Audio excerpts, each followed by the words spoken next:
Ассалаумағалейкум, құрметті көрермен, армысыздар.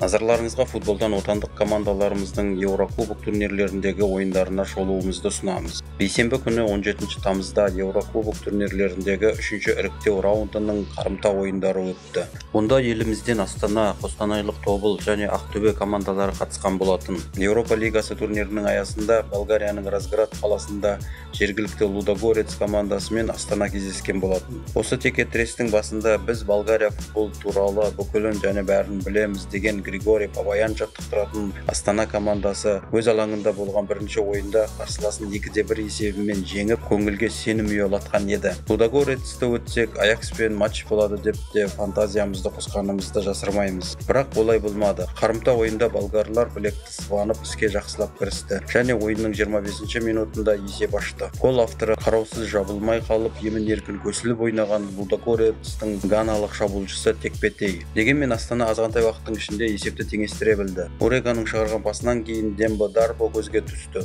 Бірақ Астананың ойсырай ұтылуы екінші таймның алғашқы минуттарынан басталды. 47-ші минутта Лудогорец ойыншысы Петровскийді тосқауыл болмағандықтан емін-еркін Астананың қақпасына жақындай түсіп, жақсылап теуіп гол салды. 3 минуттан кейін текпетей матчтағы дублін рәсімдеді. Ол сол қапталмен Астананың бірнеше қорғаушыларын алдап келіп, шойқын соққысымен есепті 3-1 қылды. Бұдан кейін 58-ші минутта поляк Петровский де дубльді рәсімдеді. Ол бұрыштама соққысынан кейін Астана қақпасының алдындағы қарбалас сәтте шапшаң қимылдап гол салып кетті. Ал 67-ші минутта Лудогорец капитаны Кирилл Десподов өзінің жылдамдығының арқасында командасының 5-ші голын салып матчтың нүктесін қояды. Өкінішті әрине, чемпионымыз Еурокубок турнирлерінде Динамо Тбилисиді 3-2 есебімен әзер өтіп, қалған қарсыластарына ойсырай жеңілуде. Динамо Загребтен 6-0 есебімен жеңілсе, енді Болгарияның Лудогорец командасынан 6-3 есебімен жеңіліп отыр. Енді Астана конференциялар лигасына ауысты. Онда олар турнирдің плей-офф кезеңінде ойнайтын болады. Қарсылас Албаниялық Партизани командасы. Бұл текетірестің бірінші ойыны Астана аренада 24 тамызда өтетін болса, қарымта ойын сырт алаңда 31 тамызға жоспарланған. Партизаниді өтсе, Астана конференциялар лигасының топтық кезеңіне шығады. Астана командасына сәттілік тілейміз.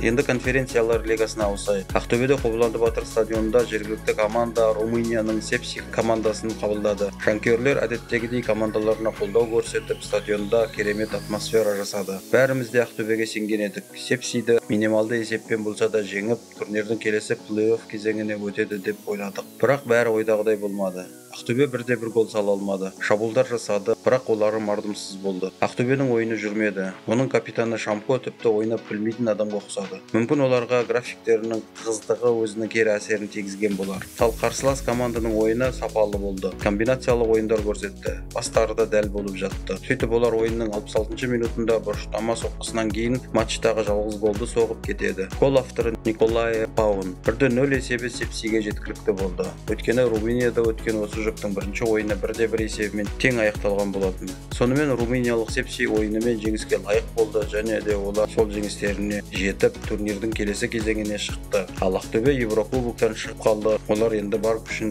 ішкі чемпионатқа салады. Конференциялар лигасында өнер көрсетіп жатқан тағы бір командамыз Қостанайлық Тобыл. Ирландия астанасы Дублинде Дерри Сити командасымен кездесті. Қостанайда өткен бірінші ойында Тобыл қарсыласын 1-0 есебімен жеңген болатын. Қарымта ойында Тобыл жеңілмейтін шығар деп ойлады. Алайда ойындары жаман болмағанымен, матчтың негізгі уақытында Тобыл 1-0 есебімен жеңіліс тапты. Ойынның 15-ші минутында Тобылдың сербиялық қорғаушысы Иван Рогач айып алаңды тәртіп бұзып, Карнавалов қорғаған қостанайлық команданың қақпасына пенальти белгіленеді.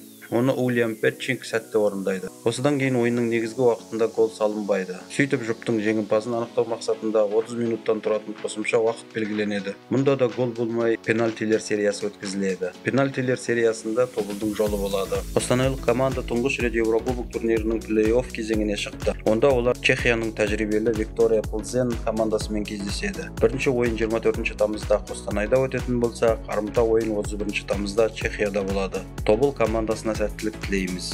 Осымен Еурокубок турнирлеріндегі қазақстандық командалардың ойындарына шолуымыз аяқталды. Бізді қарағандарыңызға көп рахмет. Каналымызға жазылыңыздар, лайк басыңыздар және келесі кездескенше сау болыңыздар.